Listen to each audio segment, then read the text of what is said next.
Hello दोस्तों, sleepy classes में आपका स्वागत है। हमारे daily mains answer writing session में आज हम डिस्कस करेंगे इलेक्ट्रॉनिक्स इंडस्ट्री या इलेक्ट्रॉनिक सेक्टर से रिलेटेड ये सवाल। देखिए, ये GS3 के अंदर हम डिस्कस कर रहे हैं। GS3 के अंदर जिस तरीके की अप्रोच है इस आंसर को लिखने की, अगर यही सवाल GS1 में लोकेशन ऑफ इंडस्ट्रीज में आता है तो थोड़ी बहुत हमारी अप्रोच बदल जाएगी। वो इसलिए क्योंकि GS1 में हम सबसे पहले मैप बना के ये शोकेस करेंगे कि इंडिया में इलेक्ट्रॉनिक्स इंडस्ट्री या इलेक्ट्रॉनिक्स मैन्युफैक्चरिंग इंडस्ट्री कहाँ कहाँ पे लोकेटेड है, और हम उनके फैक्टर्स के बारे में डिस्कस करेंगे कि उन एरियाज के अंदर ही ये क्यों लोकेटेड है। लेकिन इस क्वेश्चन के अंदर हम ऐसा नहीं करने वाले हैं। इस क्वेश्चन में हमारा इकोनॉमिक्स या इकोनॉमी से रिलेटेड और इंडियन इकोनॉमी के अंदर इलेक्ट्रॉनिक सेक्टर की क्या वैल्यू है, क्या उसका प्रेजेंट स्टेज है, उसको डिस्कस करने की बात हम यहाँ पे करेंगे। तो थोड़ा बहुत अप्रोच में डिफरेंस तब आ जाएगा जब आप GS1 और GS3 में सिमिलर टाइप के क्वेश्चन देखेंगे। कई जगह पे ऐसा होता है कि ओवरलैपिंग हमारे कॉन्सेप्ट्स होते हैं, जैसे अर्बनाइजेशन एक ऐसा कॉन्सेप्ट है जो GS1 में भी आ सकता है, GS2 में भी और GS3 में भी। तो उसको अलग अलग पेपर में किस तरीके से सॉल्व करना है ये हम ओवर टाइम डिस्कस करेंगे। यही चीजें आपको सीखनी होती है आंसर राइटिंग के अंदर और यही चीजें इनकॉर्पोरेट करनी होती हैं। तो again I will tell you कि GS3 में इसका अप्रोच कैसा रहेगा। Give an account of electronics industry in India, also mention the steps taken to rejuvenate the sector as a growth driver. ये 2 पार्ट क्वेश्चन है, 2 पार्ट्स का सवाल है, लेकिन हमें इसे 3 पार्ट्स में डील करना है। क्यों? क्योंकि जब हम अकाउंट दे रहे हैं किसी इंडस्ट्री का तो हमें उसकी अचीवमेंट्स बतानी है, यानी कि उसका प्रेजेंट स्टेटस किस तरीके से मैनेज कर पाए हैं हम, और उसके अंदर इश्यूज या चैलेंजेस क्या है। जिसके बाद हम बताएंगे कि इन इश्यूज और चैलेंजेस को डील करने के लिए स्टेप्स क्या लिए गए हैं। तो आंसर का फ्लो देखो ऑटोमेटिकली बन जाएगा अगर आप ये सब चीजें सीक्वेंस में डिस्कस करो। तो पहले हम एक लाइन में ही इंट्रोडक्शन दे देंगे कि Indian electronic manufacturing sector is a sunrise sector with demand crossing $400 billion bye 2024। तो ये जो वैल्यू ऑफ डिमांड जो जनरेट कर रहा है भारत इलेक्ट्रॉनिक्स इंडस्ट्री के लिए वो ह्यूमंगस है, और ये चीज हम इंट्रोडक्शन में लिख के एक टोन सेट कर देंगे आंसर के लिए। दूसरी चीज, ऐसे क्वेश्चन में डेटा आपका फ्रेंड है, डेटा आपका मित्र है। तो अगर हम इंडस्ट्रीज की बात करें तो आप इंडस्ट्रीज या important sectors of the economy के अंदर डेटा जरूर इकट्ठा करें, उसे अपनी अलग से नोटबुक में इकट्ठा करें, या अपने मेंस के जो नोट्स होते हैं आपके, उसके अंदर आप एक पेज छोड़ दें सिर्फ और सिर्फ data related to that particular topic. उससे और जितने भी सिलेबस के टॉपिक्स है उससे रिलेटेड आपके पास डेटा होना चाहिए। मान लीजिए एग्रीकल्चर में मैं इनपुट की बात कर रहा हूं, फर्टिलाइजर की बात कर रहा हूं, उससे रिलेटेड कुछ डेटा होना चाहिए। मान लीजिए मैं सीड्स की बात कर रहा हूं, उससे रिलेटेड डेटा होना चाहिए। वाटर के बारे में बात कर रहा हूं, उससे रिलेटेड डेटा होना चाहिए। कहने का मतलब डेटा अटैच रखना है आपने अपने नोट्स के साथ, क्योंकि कभी भी कोई भी आंसर अगर GS3 में आता है उसको आप बिना डेटा के बात करते हो, सब्सटेंशिएट ही नहीं होगा आपका आंसर। ये बस आपका ओपिनियन बन के रह जाएगा, लेकिन आप इसे एज अ फैक्ट एस्टैब्लिश नहीं कर पाओगे। इसलिए डेटा कलेक्शन आपका एक बहुत ही प्राइमरी इंपॉर्टेंट कंपोनेंट होना चाहिए आपकी तैयारी का, है ना। वैसे बड़ी बड़ी बातें करते हैं ना, big data, machine learning, artificial intelligence. अब डेटा इसी वजह से आपके लिए भी, आपकी प्रिपरेशन का भी फ्यूल होना चाहिए, खास तौर पे मेंस एग्जाम की अगर हम बात करें। इलेक्ट्रॉनिक्स इंडस्ट्री की अगर बात करें, कुछ डेटा आपको नोट कर लेने चाहिए। क्या कि 2014 से लेके अभी तक 70 to 75 बिलियन डॉलर्स रफली एस्टिमेट है कि डोमेस्टिक प्रोडक्शन हमारा रीच हो चुका है, जो एक बहुत बड़ी अचीवमेंट है।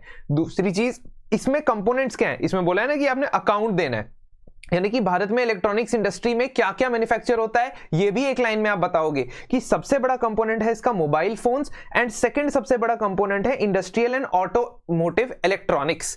इसके बाद आते हैं consumer electronics, strategic electronics, computer hardware और LED स्क्रीन्स जो होती हैं या LED डिवाइसेस जो होते हैं।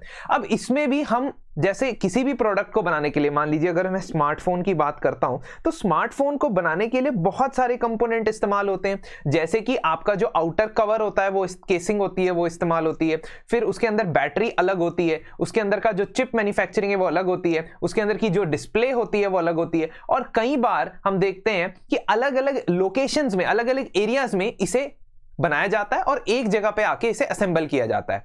अब भारत की जो इलेक्ट्रॉनिक्स इंडस्ट्री है उसका एक बड़ा चैलेंज ये है कि अभी तक ट्रेडिशनली वहां पे सिर्फ वैल्यू एडिशन किया जाता था, यानी कि आखिरी के कंपोनेंट्स को असेंबल किया जाता था, जिससे सिर्फ 5 से 15% वैल्यू एडिशन होती थी। मतलब किसी प्रोडक्ट के प्राइस के अंदर अगर उसका कंपोनेंट लिया जाए जो इंडिया में काम हो रहा है, वो उस प्रोडक्ट की वैल्यू का सिर्फ 5% है या 10% है।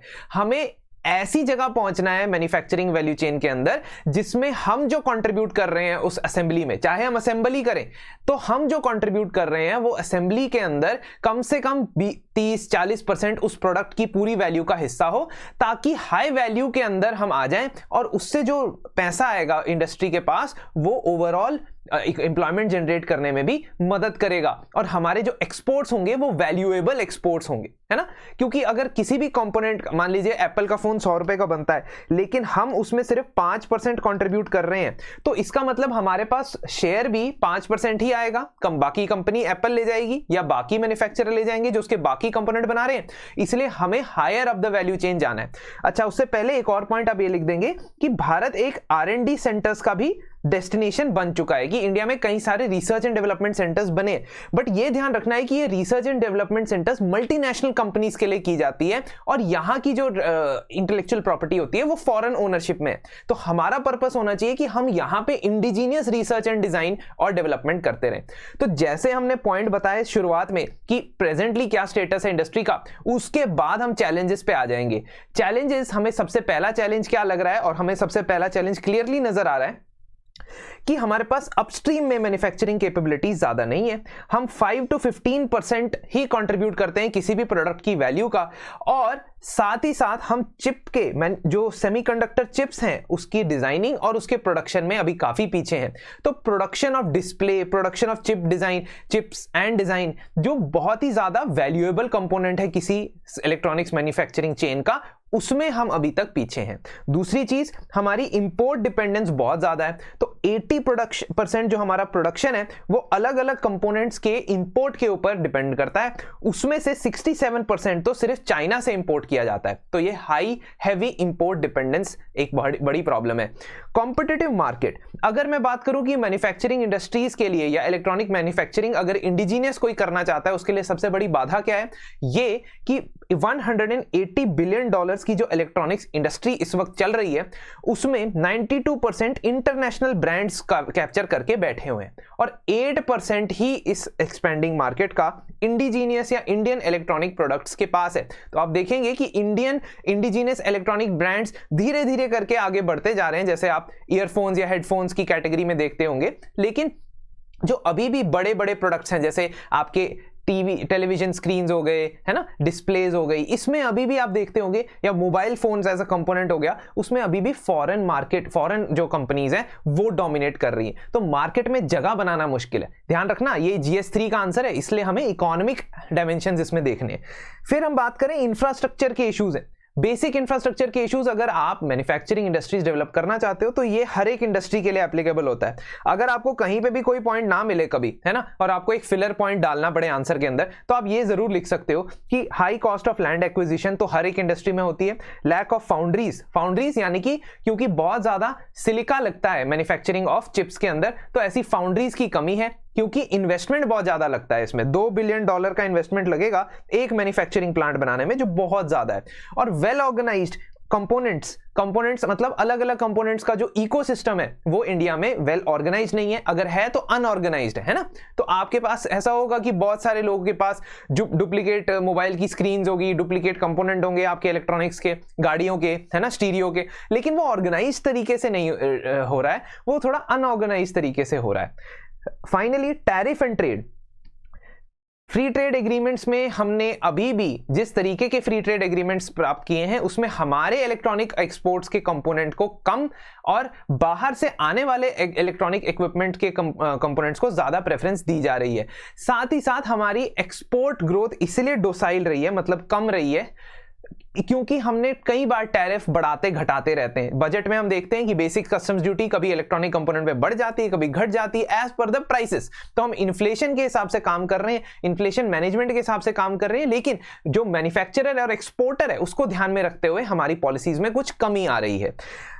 अब ये सारे इश्यूज अगर आप हाईलाइट कर देते हो आंसर में, तो आपका वेल थॉट आउट आंसर का एक पाथ बन जाएगा। अब आपका second part of the answer शुरू हो जाएगा, जहां पे आप बताओगे कि क्या स्टेप्स लिए गए हैं इसको रिजुविनेट करने के लिए।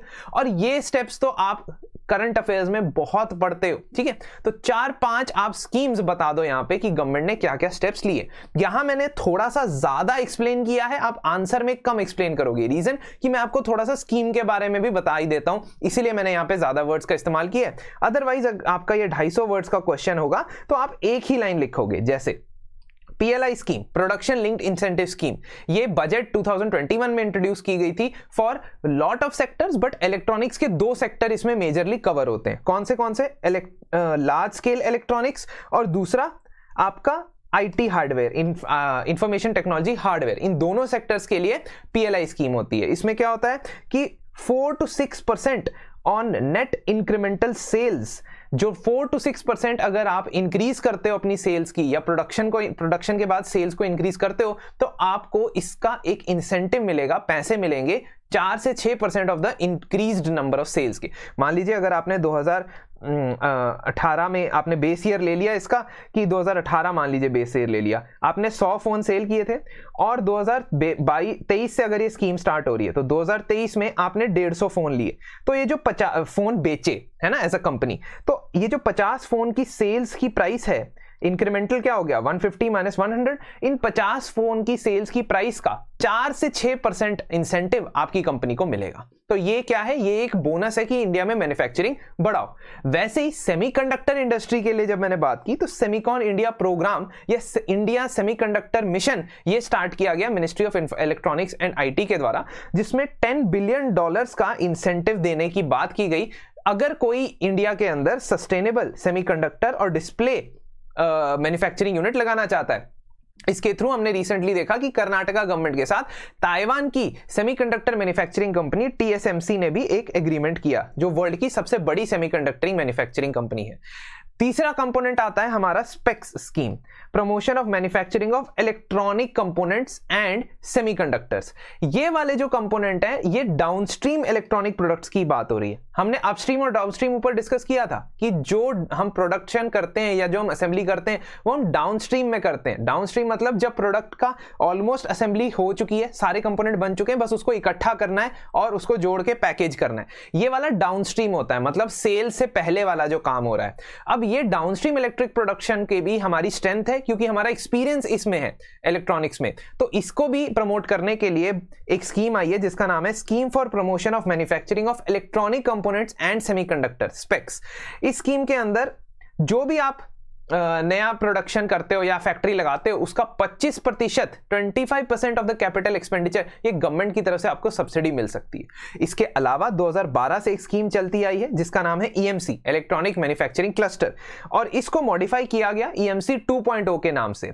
अब EMC या इलेक्ट्रॉनिक्स मैन्युफैक्चरिंग क्लस्टर कुछ इसी तरीके से चलती है जैसे हमारे स्पेशल इकोनॉमिक जोन है या हमारे नेशनल इंडस्ट्रियल मैनेजमेंट जोन है। तो ये जो मैन्युफैक्चरिंग जोन है, सॉरी, तो NIMZ और स्पेशल इकोनॉमिक जोन क्या होता है कि आप एक एरिया डिफाइन कर देते हो कि इस पर्टिकुलर एरिया के अंदर आपको हम सारी फैसिलिटीज लगा के दे देंगे, पहले से ही बिजली का कनेक्शन, पानी का कनेक्शन, लैंड एक्विजिशन करके दे देंगे सरकार की तरफ से, ताकि आपको बस आना है और प्लग एंड प्ले करना है। प्लग एंड प्ले मतलब अपनी इंडस्ट्री के लिए बस स्विच बोर्ड लगा के कनेक्शन, बिजली का कनेक्शन बना हुआ है, उससे तार खींच के लगा लो अपनी manufacturing industry.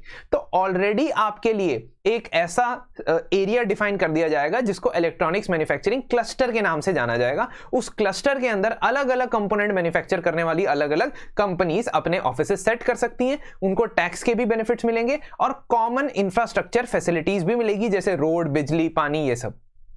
Finally other steps में आप बाकी छुटपुट स्टेप्स लिख सकते हो, जो छोटे मोटे स्टेप्स लिए गए, जैसे फॉरेन डायरेक्ट इन्वेस्टमेंट के लिए आपने 100% छूट दे दी है कि ऑटोमेटिक रूट के थ्रू ये जा सकता है। इलेक्ट्रॉनिक डेवलपमेंट फंड, एक नया फंड बनाया जिसको आप फंड ऑफ फंड्स की तरह मैनेज करते हो। तो इसमें से अलग अलग प्रोजेक्ट्स के लिए आप जो फंडिंग है उसके लिए अप्लाई किया जा सकता है। टैरिफ स्ट्रक्चर को सिंप्लीफाई करने की कोशिश की गई है, अटेम्प्ट किया गया है, अभी भी उसमें बहुत ज्यादा ड्रॉबैक्स हैं। तो इस तरीके से आप अपने आंसर को के पॉइंट्स जो है वो कलेक्ट करोगे। 4-5 स्कीमें आपने बतानी, और भी स्कीमें, अगर आप और भी स्कीमों के बारे में डिस्कस करना चाहते हो, कमेंट सेक्शन आपके लिए ओपन है। कमेंट सेक्शन का पर्पस ये है कि यहां पे आप ब्रेनस्टॉर्मिंग करो, आपस में आंसर के पॉइंट्स को डिस्कस करो। मैं अगेन एम्फसाइज करना चाहूंगा कि इसका सदुपयोग करें जो आपको ऑनलाइन प्लेटफॉर्म्स मिलते हैं ना।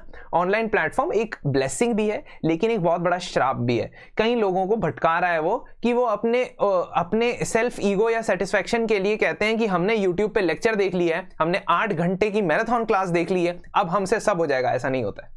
आप लोगों को अगर YouTube पे आप 4-5-8 घंटे लगाते हैं तो उसकी वैल्यू एडिशन है ना, हाई वैल्यू चेन में वैल्यू एडिशन होनी चाहिए आपके पास, तभी उसका फायदा है। तो इस चीज से जो आप लर्न कर रहे हो ना उसको कॉपी में लिखो और उसको डिस्कस करो आपस में। दोस्तों, डिस्कशन होनी चाहिए, कॉन्ट्रीब्यूशन को इंक्रीज करने के लिए कंस्ट्रक्टिव डिस्कशन होनी चाहिए। ये नहीं कि हाँ जी मुझे लगता है कि ये चीज गलत है, ये चीज सही है।